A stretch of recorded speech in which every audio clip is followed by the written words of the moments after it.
তিনটি নদী যেখানে একসাথে মিশেছে।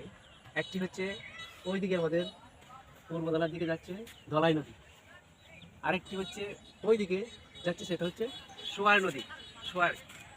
এবং ঠিক আমার বিপরীত দিকে ওইদিকে যাচ্ছে ত্রিপুরা দিকে যাচ্ছে ত্রিপুরা মগরা নদী। তিনটি নদী এখানে এসে ওই মোহনায় এখানে মিলিত হয়েছে। এবং ওই নদীর উপরে এক মগরা নদীর উপরে একটি ব্রিজ, সেই ব্রিজটি হচ্ছে দয়াগঞ্জ ঘাট নামে পরিচিত। তারই পাশে একটি সরকারি প্রাথমিক বিদ্যালয়, দয়াগঞ্জ সরকারি প্রাথমিক বিদ্যালয়। হ্যাঁ, এবং খুবই একটা সুন্দর দৃশ্যবহুল স্থান। এর পূর্ব দিকে আবার আমরা দেখতে পাচ্ছি সোয়ার নদীর উপরে আরেকটি ব্রিজ হচ্ছে। পাশাপাশি বন্যা নিয়ন্ত্রণ, যেটাকে সুইচ গেট বলা হয়, সেটা নির্মিত হচ্ছে। সেটা নির্মিত হলে এখানে এই জায়গাটি আরো অত্যন্ত দৃশ্যবহুল হবে বলে আমি মনে করি। ধন্যবাদ। ভিডিওটি আপনারা সবাই শেয়ার করবেন। আমরা বিভিন্ন দৃশ্যবহুল জায়গায় পরিদর্শন করে এবং সেই সুন্দর জায়গা আপনাদেরকে দেখার সুযোগ করে দিব।